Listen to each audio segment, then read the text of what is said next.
안녕하세요. 사정없이 좋은 그림쟁이 서양화가 김수영입니다. 오늘은 영화 리뷰 한번 해보겠습니다. 영화 감상 후기죠. 쉽게 말해서. 오늘 본 영화는 파묘입니다. 파묘. 묘지를 없앤다는 그런 이야기인데요. 내용이. 장재현 감독이고요. 주연에는 최민식, 유해진, 김고은, 이도현이 나왔습니다. 한마디로 무서웠어요. 제가 이제 그 썸네일이라고 그래가지고, 거기에도 무서운 영화라는 타이틀로 제가 이제 제목을 올렸는데, 좀 섬뜩했어요. 한마디로 말해서. 그 다음에, 우리 한국인들은 약간 신화라든가, 아니면은 뭐 민속, 설화라든가 그런 거를 되게 좋아하고 많이 믿고 그래요. 파고다공원 옆에 가면은 점쟁이들이 쫙 칸막이를 해가지고 기다리고 있어요. 점 보는 사람이 많은가 봐요. 그 다음에 미아리 고개 가는데, 요즘엔 잘 모르겠는데, 옛날에 가면 미아리 고개 있는데 가면은, 엄청 많았어요. 그 점쟁이들이. 뭐, 장님도 계시고, 또 처녀 점쟁이도 있고요. 총각 점쟁이도 있고요. 또, 애기 점쟁이도 있고, 뭐, 이런 점쟁이가 있었는데, 어쨌든 미신 내지는 이런 신에 관한 이야기를 히트 치는가 봐요, 영화가. 왜? 파묘가 벌써 상영한 지 일주일 조금 넘었는데 360만 관객이 들어섰다고 그러잖아요. 그래서, 어떤 영화인가? 제가 이제 영화에 관해서 관심이 많잖아요. 영화인의 날에도 제가 이제 참석을 했던 그런, 세미 영화인이라고 할까요? 그런데 이 영화는 산꼭대기에 있는 참 악지라고 그러는데, 그 직관이 얘기를 하면, 최민식이가 이제 직관으로 나와요. 산꼭대기에 이제 그 묘지가 있어요. 그거를 이제 파헤쳐가지고, 그냥 화장을 하려고 그러는 그런 내용이거든요. 근데 LA의 부자가 그 한국에 있는 직원한테 얘기해가지고, 일단 그거를 날짜 잡아가지고, 화장을 하자는 그런 제안이 들어와가지고, 큰 돈이 들어올 것 같으니까 이제 또 그냥, 점쟁이도 나타나고 막 그래요. 그러는데, 제가 옛날에 등산을 할 때, 저 소요산, 동두천에 있는 소요산 있죠? 요즘에도 있는지 몰라. 거기 산 꼭대기에 이 영화 같은 소재처럼 산 꼭대기에 묘지가 있는 걸 봤어요. 그래서, 야, 여기가 지세가 얼마나 좋길래 직원이 여기다 쓰라고 했기 때문에 묘지가 산 꼭대기에 있는가. 아니, 관을 들고 산 꼭대기 오기까지도 힘든데, 등산하기 위해서 올라가기도 그렇게 힘든 산 꼭대기에 그게 있더라고요. 그래서 어쨌든, 우리 한국 사람들은 산소를 옮기거나, 또 파묘를 하거나, 또 이럴 때 날 잡아가지고 그것도 어디에 물어보고 직원한테 허락을 받아가지고 옮기는 그런 예가 많잖아요. 묘지 하나 잘못 건드렸다가 조상이 노하셔가지고 그냥 자손이 망하는 집안 많이 봤거든요. 실제도 그런 게 있었어요. 그래서 그런가 어떤 사람은 대통령 되기 위해서 섬에 있는 그 자기의 조상묘를 어디로 옮겼다는 그런 얘기 가지고 그래가지고 대통령 된 분도 있어요.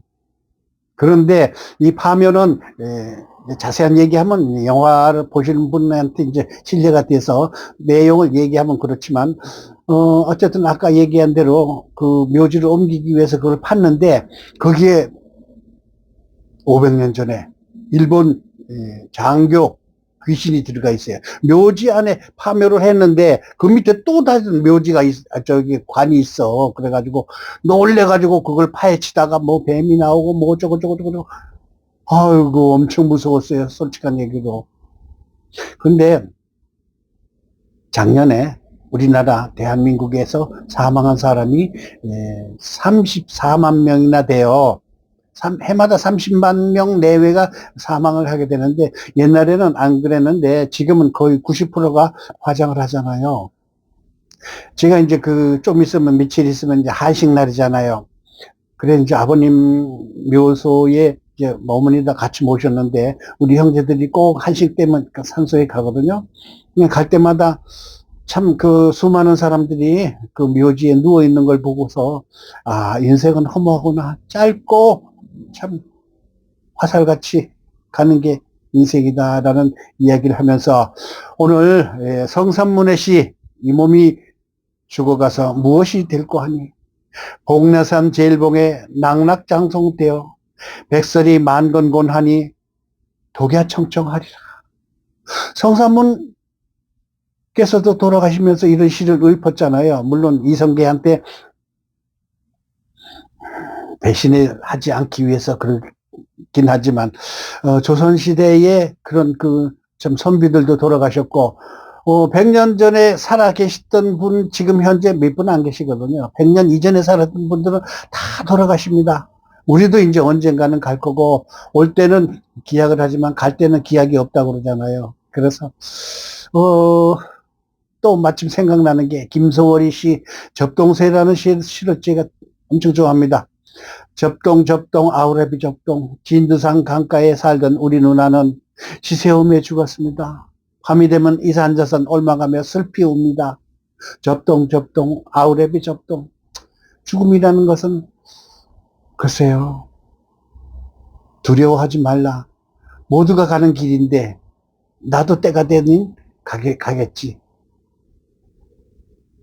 또 어떤 유명한 시는 세상에 나와서 소풍을 마치고 돌아간다는 참 그런 의미 깊은 시를 읊은 시인도 있습니다. 우리가 산소를 옮길 때 참 다시 그 묘를 파가지고 조상님은 다시 본다는 거, 그 뼈만 남은 어떻게 보면 엄청 무서운 섬뜩한, 그러나 그게 나의 부모님이고 나의 조상이라는 생각을 하게 되면은 그 묘를 함부로 옮기지 말라는 그런 깊은 뜻이 있기 때문에 파묘의 그 참 나쁜 점을 이야기한 것 같습니다. 최근에 한국 영화의 그 소재는 참 서울의 봄을 봐서도 역사의 현장이라든가 아니면 우리가 겪었던 시대의 상황을 그대로 영화화하는 경우가 많습니다. 그런 반면에 이렇게 그 전설 따라 삼천리 같이 일종의 미신 내지는 참 이런 걸 가지고 극화를 만드는 거 보면 한국 영화인들이 아이디어가 대단하다는 생각을 갖고 있습니다.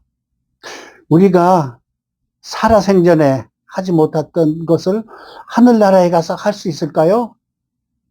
여러분 어떤 종교를 가지고 계십니까? 저는 가톨릭 다녀가지고 세례명이 다니엘입니다. 김다니엘. 그런데 하늘나라 가가지고 내가 살았던 한국 땅 삼각지 그곳에서 40년 동안 그림 그리던 내 인생을 되돌아본다면 어떤 생각이 들까요? 제가 페이스북이라는 SNS를 합니다. 거기에 며칠 전에 이런 글을 올렸습니다. 소문에 의하면 천국에 갈 때 화폐, 지폐, 지갑, 명함 이런 거 가져갈 수 없다는데 그게 사실인가요? 정말인가요? 라는 글을 썼더니 어떤 목사님께서는 참 진리를 터득하셨군요. 라는 분이 있는가 하면은 또 어떤 분은 전에는 그랬는데 요즘에 가져간대요. 라는 분도 있고요. 또 어떤 분은 많은 돈을 내 주머니에 넣고 가는 게 아니라 다른 사람 주머니에 넣고 가면 가져갈 수 있답니다. 라는 이야기도 있었습니다. 그래서 댓글이 무려 한 3, 40개나 달려있기 때문에 참 죽음에 관한 이야기는 모두의 회자되는 이야기고 모두가 관심 갖는 이야기고 모두가 공포를 느끼면서 기다리는 죽음이 아닌가 생각합니다. 장자연 감독은 우리의 그 참 미신 이야기를 아주 깊게 잘 파헤친 것 같습니다. 그 일본 장군이 죽어가지고 숨어가지고 그 돈 많은 사람의 아들 장남한테 그 귀신이 들어가가지고 그 장남이 막 괴로워하고 고달프하고 그런 것도 나오고요. 또 일본 놈들이 그 우리 한국의 나라의 길을 꺾기 위해서 도봉산하고 남산에다가 쇠심을 박았다 그러잖아요. 근데 그 쇄심을 박은 게 참 그 나라의 길을 꺾기 위해서라는 이야기가 있는가 하면은, 뭐요, 그 지도를 만들기 위한, 측량을 하기 위한, 그런 그 위치를 잡기 위해서 심었다는 이야기도 있습니다. 어느 게 정확한지 잘 모르겠지만, 그런 얘기도 영화에 나옵니다. 그래서 죽음에 관한 이런저런 이야기를 다시 한번 느껴보면서 이번 한식날 가가지고 우리 아버님 어머님한테 아버님 어머님 우리 그 자손들 잘 되게 해주십시오. 손주들 손녀들 잘 되게 해주십시오 하고 한번 기도해 볼 예정입니다. 여러분 파묘 보면서 자신의 죽음 또 1년에 30만여 명이 하늘나라로 가는 거에 대해서 다시 한번 깊이 생각을 해보고요. 섬뜩하긴 하지만 볼만한 영화다. 내 인생을 다시 뒤돌아볼 그런 기회가 되지 않았나 그런 생각이 듭니다. 진두산 강가에 살던 우리 누나는 밤이 되면 이산저산 옮아가며 슬피 웁니다. 이런 얘기하고요. 복례상 산상봉에 낙낙장성되었다가 흙이라도 있고 없고 성산문의 시 이런 거 생각하면은요 여러분 살아있을 때 선을 나누고요 또 많이 베풀어야 될 것 같습니다. 하늘나라 갈 때 수위에는 주머니가 없다는 거 아시죠? 우리 모두 살아있을 때 행복하게 살고 또 즐겁게 살고 신나게 살고 아름다운 인생을 살기 바라겠습니다. 여러분 오늘 끝까지 들어주셔서 고맙습니다.